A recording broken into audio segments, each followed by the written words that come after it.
Merci pour votre fidélité au programme de la 7 TV. Mesdames et messieurs, il est 13h. Bonjour, bienvenue dans ce journal. À la une de cette édition, alors que les interpellations, dont celle de hauts responsables de l'ancien régime, s'enchaînent dans le siège du rapport de la Cour des comptes, l'APR annonce une grande sortie ce jeudi. D'aucuns affirment qu'il s'agira pour le parti de l'ancien régime de rendre public un contre-rapport. En attendant, depuis la saisine du Parlement par le député Guy Marius Sagna pour la mise en accusation de l'ancien président de la République, Macky Sall, le débat est donc encore remis sur la sellette pour le professeur Serine Thiam. La poursuite d'un ancien président de la République est prévue par la Constitution. Cependant, il y a une démarche à suivre. Et enfin, le système sanitaire du centre hospitalier régional de Ziguinchor sera paralysé les jeudis 17 et vendredi 18 avril en cause l'indifférence du directeur de l'établissement face à certains points soulevés par le personnel. Voilà tout pour l'essentiel des titres. Le développement, c'est tout de suite.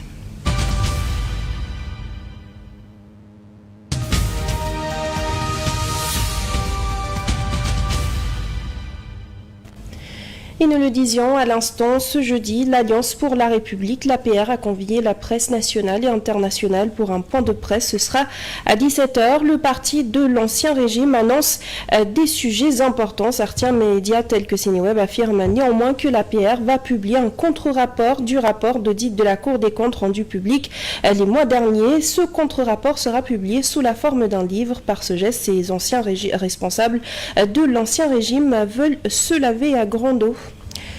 Et puis, depuis la saisine du Parlement par le député Guy Marius Sagna pour la mise en accusation de l'ancien président de la République, Macky Sall, le débat est donc encore remis sur la sellette. Selon l'enseignant-chercheur à l'université Cheikh Anta Diop de Dakar, Serine Thiam, la poursuite d'un ancien président de la République est bel et bien prévue par la Constitution. Cependant, il y a une démarche à suivre. Mamadou Kanté. Le sujet fait débat depuis l'arrivée au pouvoir des nouvelles autorités. L'ancien président du Sénégal, Macky Sall, peut-il ou non être mis en accusation pour haute trahison? C'est en tout cas le souhait du député Guy Marius Sagna qui a saisi l'Assemblée sur cette question. Une saisine qui est légitime selon l'enseignant-chercheur à l'université Cheikh Anta Diop de Dakar. Voilà, du moment que la Constitution a prévu que le président de la République, à partir de l'article 101, en réalité, peut être poursuivi pour haute trahison et devant la haute cour de justice, ce qui veut dire que cette disposition qui a une valeur constitutionnelle impacte sur la possibilité de poursuivre un ancien président de la République. L'enseignant à la faculté des sciences juridiques et politiques estime cependant qu'il y a une démarche bien définie à suivre. Et que déjà, il faut que la mise en accusation soit acceptée par la majorité des députés et que le dossier après soit transmis à la haute cour de justice qui est composée des 8 titulaires, ainsi de suite, avec un président qui est un magistrat. Et après, la Cour va statuer sur les événements factuels, essayer de voir est-ce que, sur l'infraction, l'accusation est possible, l'accusation permet de faire entendre l'ex-président. La procédure, bien que définie, présente néanmoins des difficultés. Voilà, ce qui peut sembler être très difficile quand on parle sur la possibilité qu'il soit déjà à l'extérieur, il réside au Maroc. Il n'y a pas de convention d'extradition entre le Maroc et le Sénégal.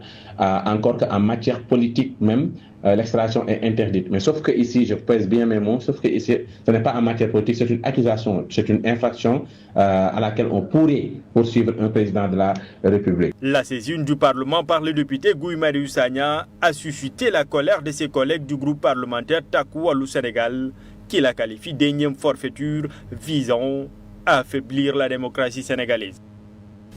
En attendant, Mamadou Kanté, d'anciens membres de son ancien gouvernement, semble désormais dans le viseur de la justice. Mansour Faye, l'ancien ministre du développement communautaire et de l'équité sociale, doit se présenter ce jeudi à la division des investigations criminelles pour recevoir officiellement une mesure d'interdiction de sortie du territoire. Cette décision, d'après Libération, initiée par le procureur général près la Cour suprême, Baké Fall, intervient dans le cadre de l'enquête sur la gestion de fonds force Covid-19. Cette mesure vise à garantir le bon déroulement de l'enquête judiciaire. Dans ce cadre, le procureur de la République financier, Alioune Abdoulaye Sylla, a apporté des précisions sur les motifs juridiques ayant conduit à l'ouverture d'enquêtes pénales dans le sillage du rapport de la Cour des comptes sur la gestion des finances publiques entre 2019 et le 31 mars 2024. Dans un communiqué officiel publié ce mercredi, le parquet indique que l'audit a révélé des actes et faits susceptibles de qualification pénale nécessitant une réaction judiciaire. En conséquence, le procureur financier a saisi la division des investigations criminelles pour diligenter une enquête sur les différents éléments mis en cause dans le rapport. Le parquet qui précise que cette démarche est encadrée par les textes régissant la gestion des deniers publics et les responsabilités des ordonnateurs, comptables et autres agents impliqués dans l'exécution budgétaire. L'objectif est de vérifier la matérialité des infractions présumées et le cas échéant de poursuivre les personnes mises en cause dans le strict respect des droits de la défense. Sur cette note, à noter que le procureur général près la Cour d'appel de Dakar, le procureur de la République près le tribunal de grande instance hors classe de Dakar et le procureur de la République financier convoquent un point de presse aujourd'hui. Ce sera à la salle 4 du palais de justice à partir de 18h précises. Ainsi donc, l'enquête sur les détournements présumés des fonds publics alloués à la lutte contre la pandémie de Covid-19 a pris une ampleur nationale. Depuis le début de ce mois, la division des investigations criminelles a intensifié les interrogatoires et les gardes à vue visant des personnalités politiques, administratives et culturelles. Jusque-là, plusieurs fonds ont été recouverts grâce à des libérations sous caution. Plusieurs hauts responsables ont été interpellés, notamment dans le secteur de la santé. 16 individus soupçonnés de détournement et de faux ont été déférés au parquet de Dakar et placés en garde à vue dans l'attente de décisions judiciaires. Face à la menace d'incarcération, plusieurs suspects ont tenté de négocier leur liberté en proposant de rembourser une partie des fonds ou en versant des cautions. Mamadou Ngom, ancien DAGE du ministère des Sports, inculpé pour détournement, il a consigné 150 millions de francs CFA sous contrôle judiciaire. Baba Amdi Diawara, artiste accusé d'un détournement de 112 millions de francs CFA, il a versé 2 millions de francs CFA pour avoir échoué à justifier un écart de 2,1 millions. Libéré sous contrôle judiciaire, Alimatou Sadia Gueye, styliste, a déposé 50 millions de francs CFA pour bénéficier d'une liberté provisoire. Plus de 200 millions ont déjà été consignés. Cependant, ces paiements ne garantissent pas une liberté définitive. Les enquêteurs insistent sur la nécessité de déterminer les responsabilités pénales et les preuves matérielles, plutôt que de se contenter de remboursement. Le parquet examine les dossiers pour décider des poursuites, tandis que le 5e cabinet d'instruction du tribunal de Dakar centralise l'affaire. La DIC a sollicité des données bancaires, fiscales et notariales pour évaluer les écarts entre patrimoine déclaré et réel. L'opinion publique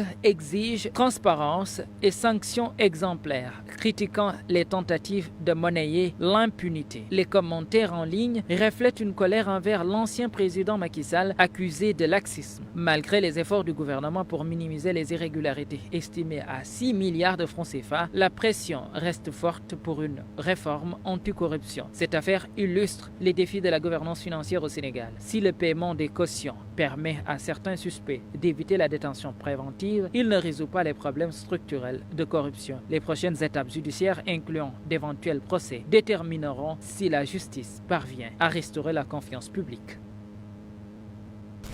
On reste dans les liens de la justice. Diffusion de fausses nouvelles. Abdounger et Pape Amadou Ndiaye Diaw écroué. Ce dernier est identifié comme étant le propriétaire du compte TikTok Abdounger Seul, à l'origine de plusieurs publications controversées. Lors de son audition, Abdounger a précisé qu'il est lui-même à la tête de 2 comptes TikTok, Abdounger officiel et Awanger. Sur un tout autre registre à présent, le Front syndical pour la défense du travail refuse de signer le pacte de stabilité sociale proposé par le gouvernement. Cette nouvelle coalition des centrales syndicales du Sénégal propose un débat clair sur la satisfaction des revendications des travailleurs. Il menace de déposer un préavis de grève si, à l'issue de l'audience présidentielle du 1er mai, aucune réponse concrète n'est apportée à leurs revendications. Plus d'1 mois après la rencontre tripartite entre le gouvernement du Sénégal, les organisations syndicales et le patronat, la coalition des centrales syndicales est encore loin d'être satisfaite de la procédure. Cette méthode accélérée qui n'assure pas encore un esprit partenarial que notre front souhaite entretenir avec le gouvernement, nous oblige à la réserve et à la prudence, car les défis des syndicats et autres travailleurs sont si importants qu'il faille avancer dans la transparence et la recherche de consensus dans les approches. Regroupés autour du Front syndical pour la défense des travailleurs, ils s'interrogent sur l'empressement à vouloir conclure un pacte sans a priori résoudre leurs revendications prioritaires inscrites dans la plateforme minimale. D'abord, l'amélioration du pouvoir d'achat des travailleurs et des ménages, la valorisation des pensions de retraite et du taux de rente des viagères, la baisse de la fiscalité, la baisse des prix des denrées de première nécessité, la conclusion d'accords sectoriels avec les syndicats d'enseignants, de la santé, de la justice, des universités, des collectivités territoriales, de l'hôtellerie et du secteur primaire. Fort de ce constat, ces centrales syndicales ont ainsi décidé de ne pas signer le pacte de stabilité sociale. Ainsi, en réaction au louvoiement du gouvernement, à l'attitude du gouvernement, qui cherche à nous mettre devant le fait accompli, le Front syndical refuse d'avancer dans cette aventure périneuse sans un débat de clarification sérieux et se réserve le droit d'entreprendre toute action à même d'assurer la défense des intérêts des travailleurs et des populations en général. Le Front n'exclut pas de déposer un préavis de grève au sortir de l'audience du 1er mai, si toutefois les revendications des travailleurs ne sont pas satisfaites. On reste sur le front social très rapidement. Le système sanitaire du centre hospitalier régional de Ziguinchor sera paralysé pour 48 heures à compter d'aujourd'hui en cause l'indifférence du directeur de l'établissement face à certains points soulevés par le personnel après avoir déposé un préavis de grève depuis le 10 février 2025. Le syndicat des travailleurs de la santé section du centre hospitalier régional de Ziguinchor passe donc à l'action avec cette grève. La plateforme revendicative comporte 28 points touchant à la fois le personnel et le fonctionnement de la structure sanitaire. L'organisation syndicale qui affirme avoir soumis 4 plans d'action restés sans réponse jusque-là de la part de la direction de l'établissement. Et puis ce mercredi, la police nationale a présenté son rapport annuel d'activité de 2024 des accidents matériels, corporels et mortels, des infractions ainsi que des plaintes ont été recensées. Les chiffres sont en baisse néanmoins par rapport à l'année 2023, mais on note une hausse de 20% sur les drogues et autres produits psychotropes. Tout au long de l'année 2024, la police nationale n'a pas chômé. Le rapport annuel d'activité sur cette période fait état de 20 484 infractions, dont les 1527 ont été commises par des ressortissants étrangers. En effet, l'un des plus grands défis a été de gérer les crimes et délits et de préserver la paix, les trafics et abus de drogue, la fraude documentaire et la migration irrégulière. Donc la police est vraiment présente sur l'ensemble des leviers de l'administration, y compris à l'international, avec les centres de production, les valises diplomatiques. Donc la police essaie de satisfaire les populations sénégalaises. Au total, 20 478 individus sont interpellés par les hommes de Mame Seydou Ndour. Comparé à l'année 2023, la tendance est baissière. Par ailleurs, les substances psychotropes ont bondi de 20%.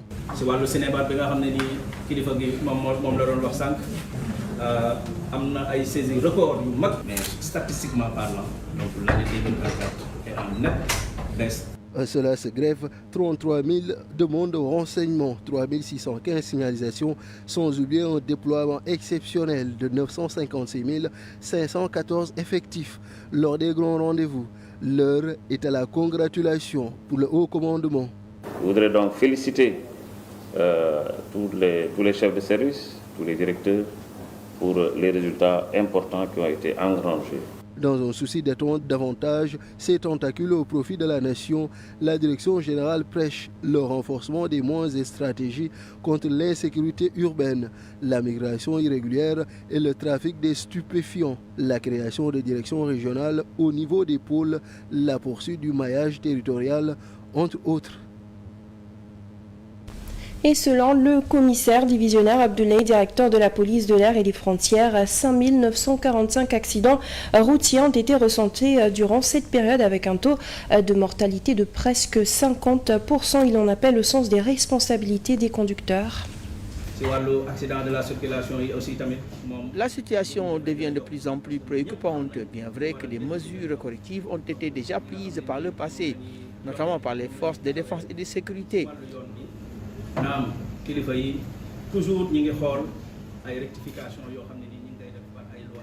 Il faut savoir que les deux roues sont susceptibles de causer des accidents mortels presque une fois sur deux.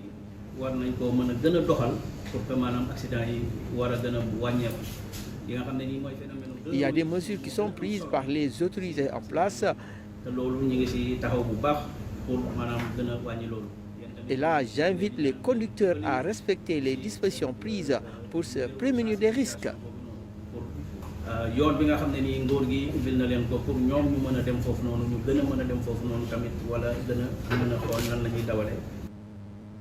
Et très rapidement, cette information de l'armée dans la zone militaire numéro 5. Après une attaque armée à Djinaki, c'est à Bignona, l'armée a lancé une opération de ratissage. Ainsi, hier, un accrochage a fait un blessé et un militaire porté disparu. Les recherches se poursuivent pour le retrouver et sécuriser la zone. Et pour terminer, la gestion de l'hygiène menstruelle, un véritable problème chez les filles. Selon les données, seuls 17% des filles sont bien préparées à recevoir leur première règle. Un manque d'informations qui entraîne des complications sanitaires chez les filles. C'est dans ce sens qu'un forum a été organisé au lycée Kennedy sur la gestion de l'hygiène menstruelle des Fatouad. Pour ces élèves et les filles de leur génération, le besoin est là, celui de libérer leurs inquiétudes et incompréhensions liées à leur menstrues.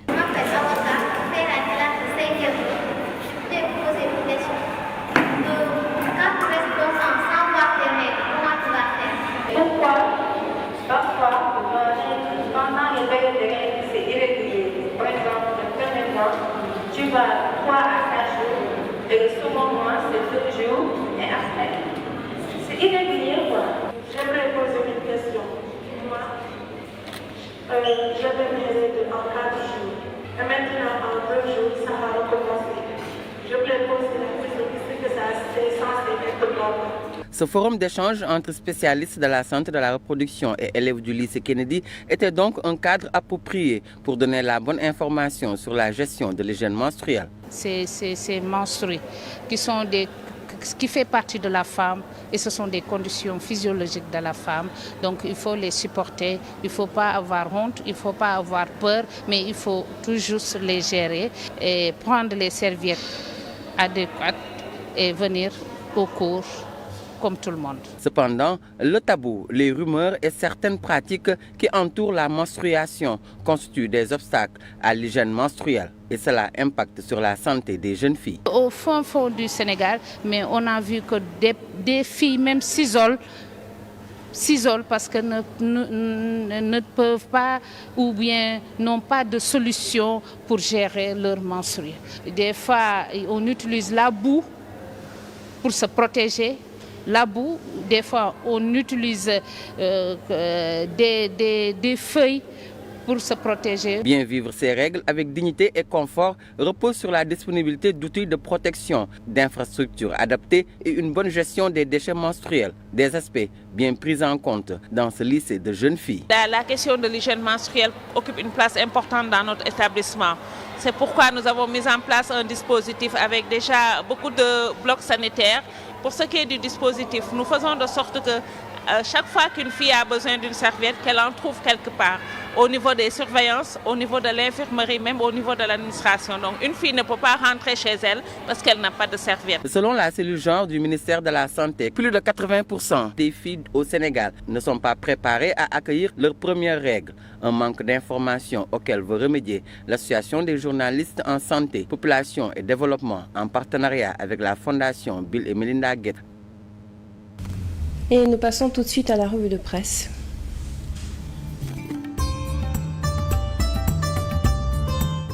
Bonjour. Les sujets portant sur la réduction des comptes sont les plus en vue dans la livraison de la presse de ce jeudi. Tous à la DIC, la division des investigations criminelles sur le Sud Quotidien, alors que l'affaire de la gestion des fonds fausses Covid-19 est loin de connaître son épilogue. Avec son lot de retour de parquet, mandat de dépôt et autres contrôles judiciaires, la division des investigations criminelles s'est vue confier à nouveau un autre dossier, celui du rapport de la Cour des comptes.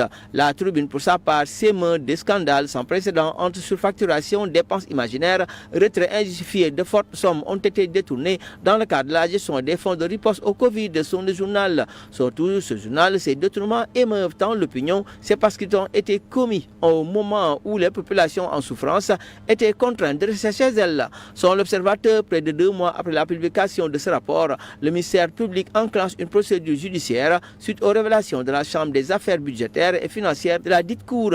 D'anciens ministres des Finances et de l'économie sont ciblés. Le journal nous raconte ce qui s'est passé chez le juge Baba Amdi, son pool d'avocats avec les 110 millions de francs CFA qui ont fait l'objet de contestations sérieuses et les 2 millions restants et qui ont failli lui coûter sa liberté. Tangian lui a apporté des preuves sans avoir à consigner le moindre sou. Mamadou Ngom Niang, Alimatou Sadia Gaye, une liberté provisoire obtenue au prix fort.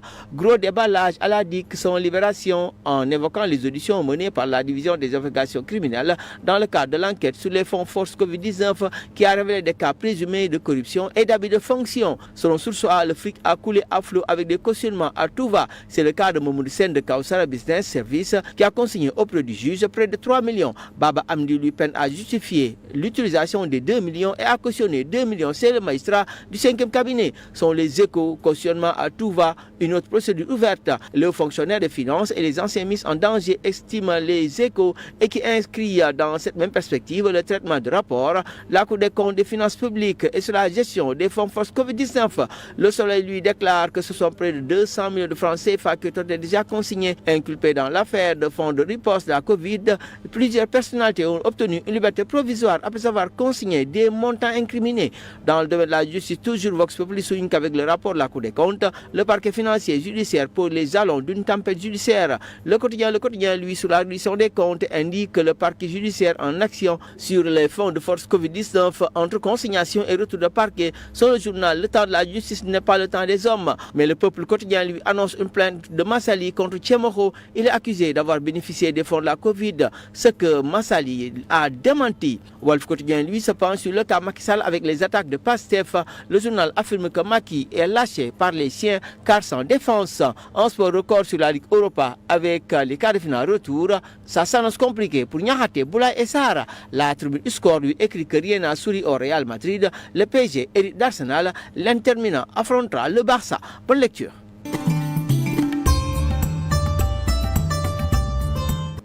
C'est la fin de ce journal. Merci à vous de l'avoir suivi. À 14h, vous avez le Wolof. Merci, bonne suite de programme sur la 7 TV.